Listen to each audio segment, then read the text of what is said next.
The first thing we're going to do is to take a quick look at the approach plate. Look at those items circled in red. At the top is a localizer frequency of 109.5. In the middle is the bevet intersection. At the bottom is the penetration altitude of 1,600 feet. Looks like it's going to be a cloudy day and the weather's going to require ILS, so the first thing we'll do is go over the instruments. We'll look at the frequencies here on the bottom right, and you'll see nav1 is set up for the ILS at our destination, and nav2 is going to be the VOR frequency. And if you look behind the yoke, you'll see a couple of square buttons, and that'll determine what shows up in the HSI. The green is our desired track. The blue is the VOR. So you can take a look at those and set those and get a good idea of where you're going. And if you look at the magenta color, that's the heading. We'll reset the heading so that it closely aligns with the desired track. That information is also right in the area of the ADI in the bottom left. So we'll start here by adjusting the heading button, bring the heading around to where it matches up with the desired track.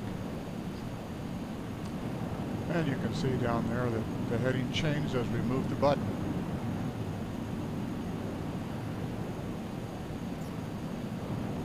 That's our navigation GPS. We want to set that on GPS, so we'll follow the track that shows in our GPS 500.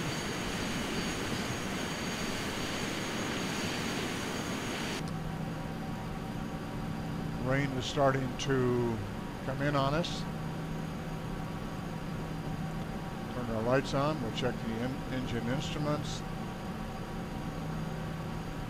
We'll check our desired track again. We want to double check everything. For simplicity, we put in the Brevet intersection instead of Myrtle Beach. That way it'll be less confusing when we get near the airport. Once again, the frequencies you can also set in COM1. You can set in ATIS at the destination airport, and then we would have the weather when we get there if we switch over to the active channel. We're going to need 1 notch of flaps. Bring the flaps down.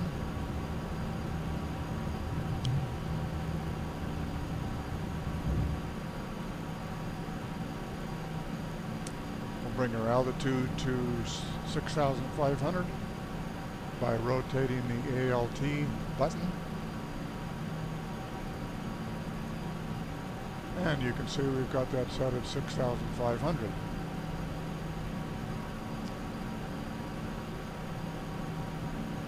Recheck the heading. You can see the magenta line move. The plus takes it one way and minus takes it the other way.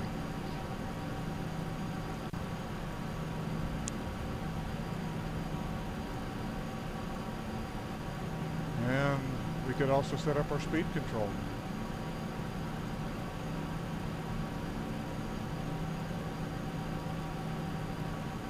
Recheck. Make sure what we want to see is on the display. The green is our desired track.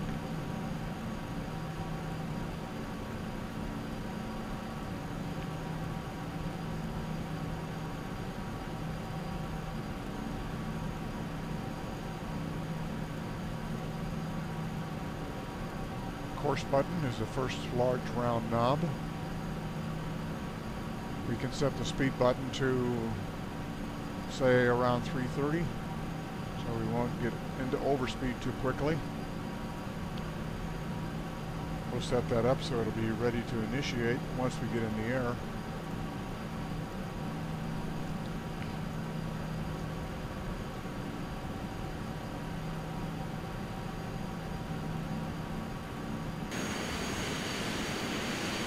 View from the tower.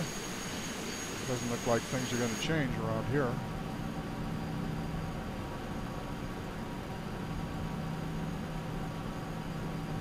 Okay, we're trying to get clearance. We've got clearance to go.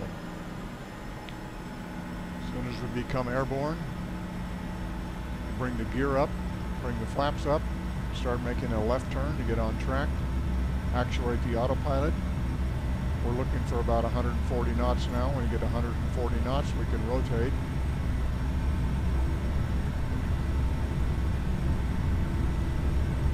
When everything looks good, we'll actuate the autopilot, let it take over to bring us up to our cruise altitude. Gear up. Climbing.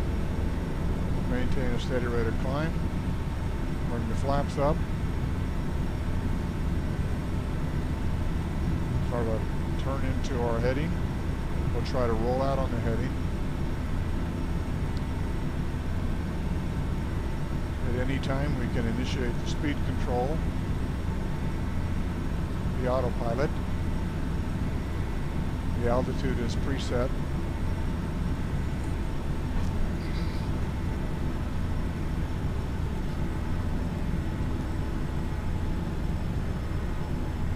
And we're climbing a little fast. Maybe we'll bring that down a little bit. Heading is engaged. We'll bring the speed down to a little bit less fast rate of climb. Make it more comfortable for the passengers. And we're off and headed into the storm. And the weather's clearing up slightly.